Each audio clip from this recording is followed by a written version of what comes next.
안녕하세요. 여기는 꿈 다시 보기 채널입니다. 오늘은 지난 시간에 이어서 꿈의 마지막 부분에 나오는 핸드폰 가게 사장을 아니무스로 보고 이야기를 풀어보도록 하겠습니다. 꿈으로 들어가겠습니다. 나는 수련원 숙소 같은 곳에 친구 D 그리고 다른 사람들과 함께 있다. 친구 D가 전화를 받더니 나에게 호주에 가라는 말을 전한다. 난 엄마가 전화한 것으로 생각하고 반발심이 생겨 호주에는 가고 싶지 않다. 난 어딜 가고 싶지 생각하지만 떠오르는 곳이 없다.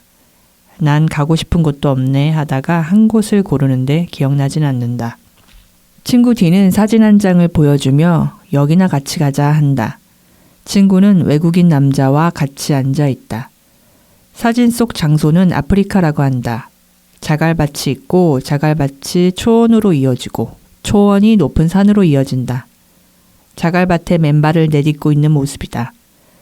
사진 속 풍경이 멋있어 보여 가고 싶다. 가기 전까지 3주 정도 남았는데 D에게 의존하지 않으려면 영어 공부를 빡세게 해서 생활에 필요한 수준은 갖춰야 할 것 같다. 그러다가 아프리카를 갈 수 있으면 산티아고도 갈 수 있는 거 아닌가? H 언니가 산티아고 가자고 했었는데 지금이 7월인데 바로 예약하면 늦나 생각하다가 내 가게를 생각한다. 가게에 젊은 여자를 대타로 두고 주의점을 알려주는 생각을 한다. 그러다가 이게 가능한가 생각하며 가게로 간다. 흐리고 어두컴컴한데 옆 핸드폰 가게의 음악 소리가 크다. 줄여달라고 손을 아래로 내리는 제스처를 하는데 음악이 줄어든다. 내 말을 듣고 음악 소리를 줄였다는 생각이 들지 않고 핸드폰 가게 남자의 태도가 마음에 안 들어 그쪽으로 걸어간다. 핸드폰 가게 앞에 모니터가 있고 화면에 남자가 보인다. 난 탱탱볼을 던진다. 툭툭. 저희의 상상에서 꿈을 펼쳐보겠습니다. 이번 회차에서는 꿈 말미에 등장하는 핸드폰 가게 남자에 대해 알아보고자 합니다. 꿈이 깨어있는 삶에서 우리가 하는 경험을 반영하는 경우는 흔하게 일어납니다. 그때마다 꿈이 전하는 메시지를 제대로 이해하기 위해서는 그 경험 너머로 가야 합니다. 현실 속 그 남성과의 경험을 꿈속 남성에 그대로 적용해서는 곤란하다는 뜻입니다. 현실 속 남성과의 경험에 한정되지 말고 꿈이 현실에 존재하는 그 남성을 등장시킴으로써 나에 대해 무엇을 말하는가라고 질문해야 합니다. 핸드폰 가게 남성을 바라보는 자신의 시각을 참조하면서도 꿈 이미지 그 자체에 좀 더 집중하기를 권하고 싶습니다. 꿈 이미지에서 드러나는 그의 특성이나 꿈 이미지에 근거해 유추할 수 있는 점들에 주의를 집중하라는 뜻입니다. 보겠습니다. 보통 내가 현실에 당면한 문제가 있으면 그 문제가 제일 중요하잖아요. 특히나 그게 꿈에 이렇게 나오면 자연스럽게 이 현실에서의 문제를 해결할 수 있는 답을 꿈에서 막 찾게 되는 것 같아요. 대입도 해보고 도대체 무슨 말인가, 나보고 어떻게 하라는 건가, 뭐 구체적인 방법을 나한테 말해주는 건가, 말하면서 찾는 것 같은데, 그래서 선생님이 항상 그 너머를 봐야 된다라고 말씀을 하실 때 끄덕끄덕은 하면서도 깊이 공감은 못했던 것 같거든요. 왜냐하면 당연히 현실의 문제가 지금 이렇게 중요하고 그것을 잘 해결해 나가는 게 중요한데 그 너머를 보는 게 진짜로 중요한가? 저는 그렇게 생각을 안 했던 것 같아요. 이번에 그 말을 다시 생각을 해보니까 내가 꿈을 통해서 나에 대해 성찰을 하면 내가 좀 달라진 관점으로 그 다음에 내 스스로 그 문제를 해결할 수 있는 방법을 찾아 나가게끔 하는 게 꿈이 나한테 의도하는 거구나라는 그런 게 좀 받아들여졌던 것 같아요. 꿈 말미에 등장하는 핸드폰 가게 남성을 상징적 차원에서 풀면 자아가 지금으로서는 전혀 살아낼 엄두조차 내지 못하는 특질 또는 잠재력의 결집이라는 것입니다. 그 점을 인정할 때 꿈에 등장하는 핸드폰 가게 남성에 대한 탐구로부터 무언가 배울 수 있습니다. 우선 꿈은 그가 지닌 최대 강점을 콕 집은 것 같습니다. 뭐냐면 그는 분노를 다룰 줄 아는 남자입니다. 꿈에서 확인되는 바 그는 힘들이지 않고 나의 불만, 짜증, 분노를 방어해냅니다. 그가 취한 조치로 인해 나의 분노는 가게 안으로 들어가지 못한 채 길에서 허비되고 있습니다. 핸드폰 가게 남자는 사람들의 분노가 가게 안으로까지 들어오지 못하도록 조치한 것입니다. 자신을 향한 사람들의 분노 그 방향을 살짝 튼 것입니다. 그 방면에 탁월한 능력을 가진 남자입니다. 꿈을 보면 핸드폰 가게 남성은 가게 앞에 모니터를 설치해 두었습니다. 자아는 남성이 취한 조치에 걸려들었습니다. 남성의 의도대로 움직인다는 뜻입니다. 자아의 분노는 맥을 추지 못합니다. 그 이유가 꿈에서 드러나는 바 자아는 안전하게 분노합니다. 안전하게 분노한다는 것은 모니터 화면에 탱탱볼을 던지는 것인데 그로써 얻는 이득은 탱탱볼을 맞는 화면 속 남자가 입는 타격입니다. 다시 말해 타격 1도 없음인 것입니다. 자신이 처한 상황에 아무런 변화도 가져올 수 없다는 뜻입니다. 탱탱볼을 맞은 화면 속 상황은 변동이 없고 내 탱탱볼은 어떠한 영향력도 행사하지 못합니다. 화면 속 상황은 이전처럼 평화롭게 흘러갈 뿐으로 화면 속 남자를 주춤하게 하거나 비틀거리게 하지 못합니다. 안전한 분노를 선택할 시 내가 얻는 이득이란 그렇습니다. 안전하게 분노한다는 것은 분노를 현명하게 다룬다는 것을 의미하지 않습니다. 그것은 분노에 대한 엄청난 공포가 만들어낸 일종의 자기 기만적 습입니다. 따라서 모니터 화면에 탱탱볼을 던지는 자아의 모습은 여러 의미를 담고 있을진데 한 차원 자아의 분노 표현이라고 하는 것이 이토록 아무런 위력도 발휘하지 못하고 있음을 꿈이 강조하고 있습니다. 자신의 분노를 현명하게 다뤄낸다는 것은 누구나 쉽지 않습니다. 분노하면 우리는 갑자기 터져버려서 자신과 주변을 파괴시킬 것으로 생각합니다. 무조건 억눌러 댈 경우 엉뚱한 곳으로 튀는 일도 다반사로 경험하게 됩니다. 분노를 현명하게 다루자면 그 순간에 깨어 있을 수 있는 능력과 더불어 높은 수준의 소통 기술이 요구됩니다. 한편 분노와 권력 이슈를 따로 떼어내 생각하기는 어렵습니다. 때문에 여성들은 분노 이슈가 대두될 때마다 자신을 대신하여 분노해줄 누군가를 원하는 것 같습니다. 거기에다 외부에서 오는 분노를 막아줄 든든한 방패도 간절하게 원합니다. 그러한 기대는 대개 남편을 향하기 마련입니다. 영원한 내 편을 바랬으나 언제나 남의 편이어서 남편이더라 하는 하소연은 좌절된 기대의 씁쓸함을 표현하는 말인 것입니다. 프랑스 남성과 결혼해 한국에서 지내다가 아이들 교육을 위해 프랑스로 간 한국 여성의 이야기를 읽은 적이 있습니다. 경쟁을 부추기는 한국의 교육 현실이 싫다는 이유 때문이었습니다. 그러나 한국 여성에게 프랑스 생활도 만만치는 않아서 거리에 나가면 인종차별을 당하는 경우가 종종 있었다고 합니다. 청소년쯤 되는 남자애들이 동양 여성을 향해 야유와 조롱을 보냈던 것입니다.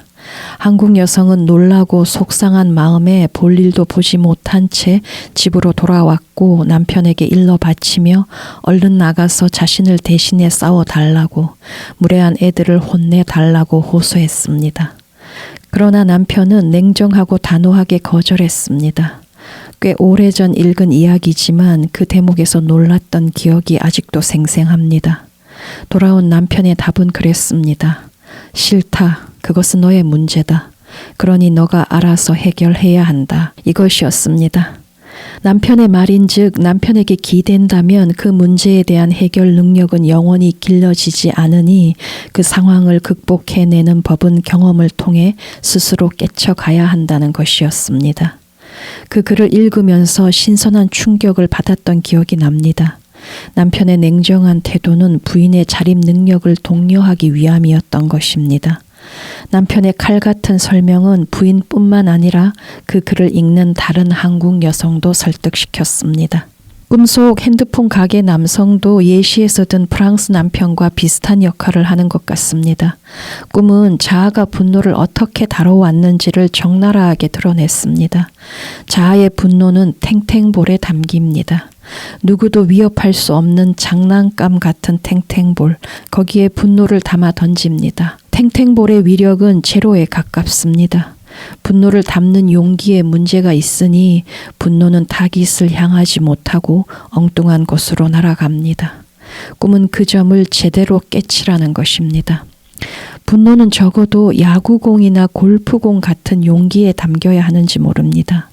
공이 가진 위력이 대단하여 그 위험성을 제대로 인식하고 있다면 회피할 수만은 없으니 비로소 분노를 다루는 법에 대해 제대로 고민하게 되는 것입니다.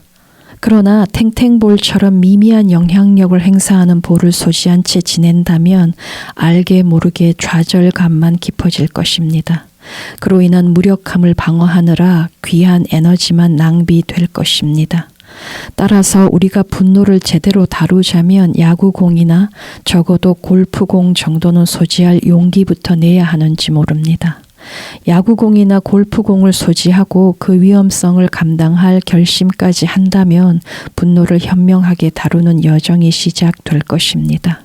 이제 비로소 그동안 탱탱볼을 소지해 왔다는 사실을 직면할 기회를 얻었습니다. 내가 던진 탱탱볼은 모니터 화면을 맞고서 아무 이익도 내지 못한 채 돌아왔다는 사실을 알았습니다. 큰 소득입니다. 자아가 자신의 분노를 잠재우기 위해 고심한 결과물이 탱탱볼입니다. 탱탱볼은 이를테면 화는 나지만 그다지 화나지는 않아와 같은 이상한 말만 만들어냅니다. 엉킨 실타래는 도무지 풀리지 않는 것입니다. 분노를 탱탱볼로 만들고자 주력한다는 것은 분노의 부정적이고 파괴적인 측면에만 꽂혀 지낸다는 뜻입니다. 이들의 내적 실상을 들춰보면 세상은 공포 그 자체인지라 자신과 세상을 부정적으로 자극할 것들은 싸그리 제거하거나 지워야 합니다. 분노 에너지를 긍정적으로 활용하는 법에 대해서는 완전히 무지한 것입니다. 그저 자신은 분노와 상관없다는 듯이 지내야 하는 것입니다.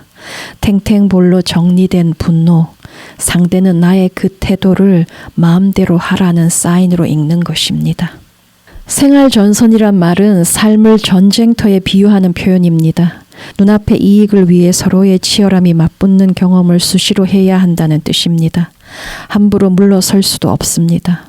공경에 처해 있거나 골치 아픈 문제로 속만 끓이고 있을 때 발 걷어붙이고 나서서 내 억울한 속사정을 대신 얘기해 주는 이는 오로지 드라마 속 세상에 갇혀 있을 뿐 생활 전선으로 튀어나올 수 없습니다. 삶이라는 전쟁터는 사건, 사고와 자잘한 갈등의 연속입니다. 온갖 치사한 일들을 겪는 와중에도 싸우기를 포기할 수는 없습니다. 생존을 포기하는 일이기 때문입니다. 싸워 쟁취해야 하는 것입니다. 운이 좋다면 타협점을 찾겠지만 대개는 싸워 이기든가 문드러진 속내를 감추며 물러나야 합니다. 탱탱볼 소지자로 살아왔다는 것은 이제껏 어떤 경기에도 참전의 경험은 없었다는 고백인 것입니다. 탱탱볼 소지자는 동네 놀이터 같은 곳만 허용되기 때문입니다. 핸드폰 가게 남성은 내 두 발을 모니터 앞에 묶어두는 데 성공했습니다.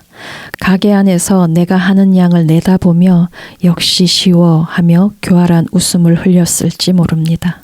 그는 가게 운영의 묘미를 제대로 아는 사람인 것입니다. 꿈을 보면 핸드폰 가게 남성은 내 분노 또는 사람들의 분노를 억압하지 않는 것 같습니다. 세상에 드러낼 수 있도록 장을 마련해 두었다는 점이 특이합니다. 타깃을 정해주고 분노의 방향을 약간 틀어주는 것입니다. 자아는 핸드폰 가게 남성이 조종하는 대로 분노 표현을 따르는 것 같습니다. 이를테면 그가 지정해 준 곳에다 안전하게 배출하는 것처럼 보입니다. 뭐냐면 꿈속 핸드폰 가게 남성은 분노를 다룰 줄 안다는 뜻입니다. 내가 또는 사람들이 분노하는 지점을 정확하게 파악하고 있으며 어떻게 대처해야 하는지를 안다는 뜻입니다. 상대의 분노에 절절매거나 압도당하는 대신 해법을 찾아낸 비법은 거기에 있습니다. 가게 앞에 마련된 모니터는 핸드폰 가게 남성이 찾아낸 해법인데 꽤나 효과를 발휘하는 것 같습니다.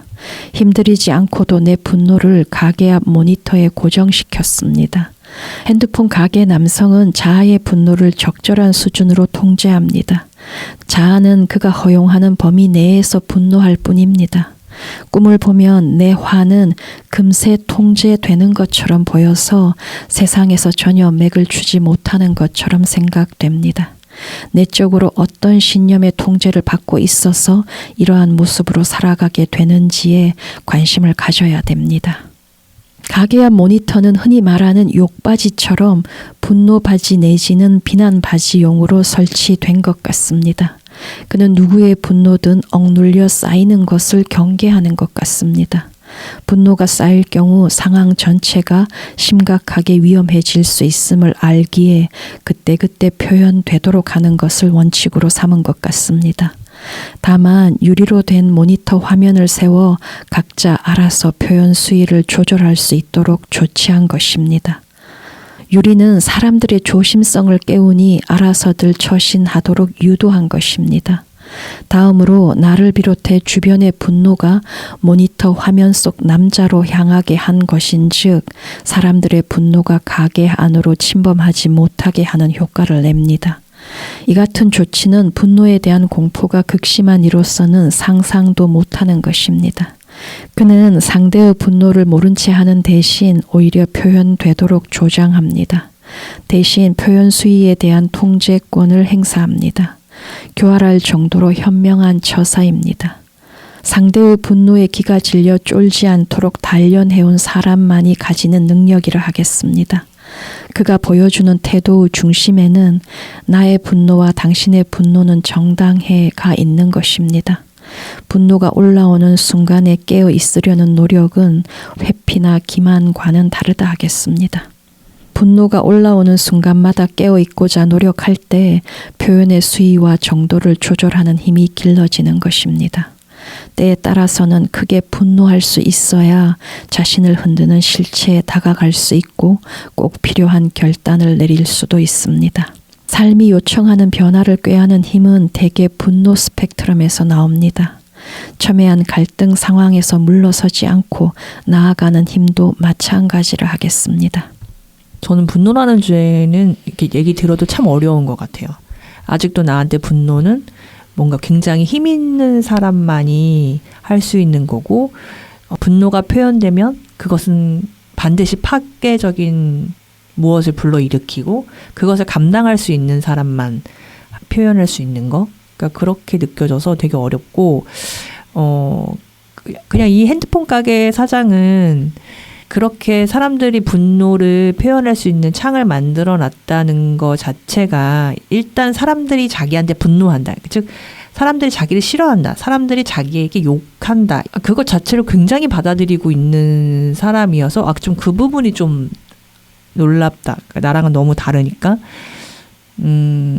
그런 거에 대한 이 사람 두려움이 일절 없구나. 그래서 이 사람이 그런 게 가능한가? 좀 와닿는 것 같아요. 빠른 템포의 시끄러운 음악도 심리적 차원으로 가져와 상징적 의미로 풀어내야 합니다. 빠른 템포의 시끄러운 음악은 주변의 잡다한 소리를 일시에 뭉개버리고 그냥 고하겠다는 의지의 표현인 것입니다. 그로 인한 부작용을 예상하는 바이나 자신의 목표를 위해 무시하겠다는 뜻입니다. 빠른 템포의 시끄러운 음악은 존재를 강하게 어필하려는 노력의 일환으로 봐야 합니다. 핸드폰 가게 남성은 좌고우면하지 않고 저돌적으로 밀어붙이는 특성을 가졌습니다. 그렇다면 나는 어떤가라고 물어야 합니다. 성취에 방해가 되는 이런저런 습을 과감하게 쳐내면서 저돌적으로 고호할 수 있는 사람인가라고 물어야 합니다. 내가 치러야 할 대가를 감당할 준비가 되어 있는가라고 물어야 하는 것입니다. 핸드폰 가게 남성과 나는 모두 뭉개는데 선수인지 모릅니다. 내용 면에서 차이가 있을 뿐입니다.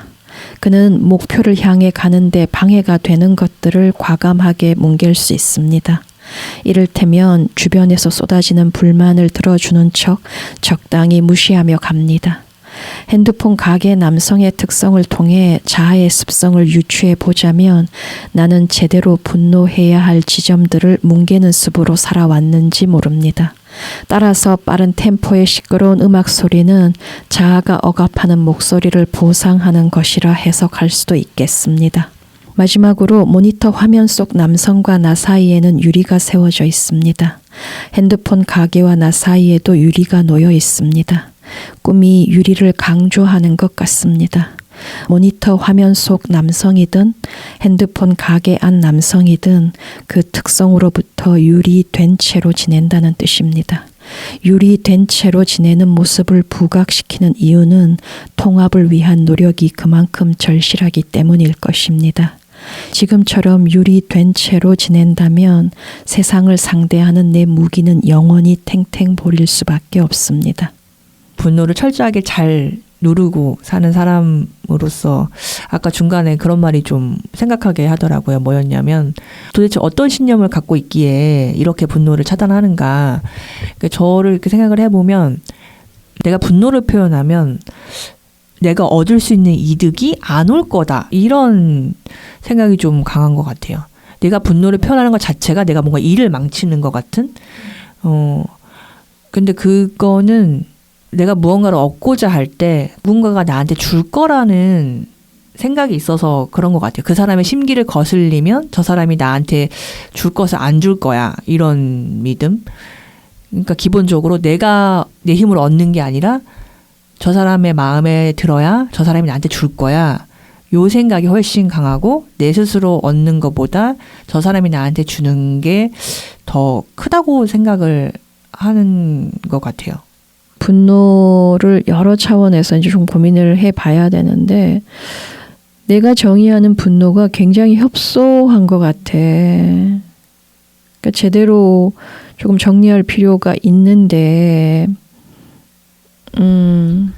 저는 분노라는 거를 항상 뭔가 굉장히 돌발적이고 뭐 그 정당하지 않고 사실 내가 표현하는 그러니까 제가 어렸을 적부터 접한 분노라는 거 어떻게 보면 아빠가 밑도 끝도 없이 내는 그런 화. 근데 어린 내가 보기에도 그때는 그걸 막 인지하진 않았지만 지금 생각해 보면 저 화가 정당하지도 않고 굉장히 파괴적이고 잘못 없는 사람들한테 그 피해는 다 가고 그리고 그 사람조차도 좀 우스워지는 것도 있고 그걸로 더 힘이 있는 다른 사람들은 이 사람을 무시하고 막 이런 그러니까 그 화를 내는 모습이 한 번도 긍정적으로 보이지도 않고 그런 결과를 만들어내지도 않고 그러니까 분노 스펙트럼에서 그 부분만 각인된 게 커서 좀 생각을 확실히 정리할 필요는 있는 것 같아요. 말로야 뭐 추진력 뭐 이런 거 말로는 하지만 실제로 내 마음속에서 어쨌든 분노는 갑자기 돌발적으로 터트려지는 어떤 화, 큰 소리 저는 딱 그 이미지가 굉장히 강하기 때문에 생각을 해봐야 될 것 같아요. 네, 오늘 얘기는 여기서 마치고 다음 시간에 다른 꿈으로 찾아오겠습니다. 감사합니다.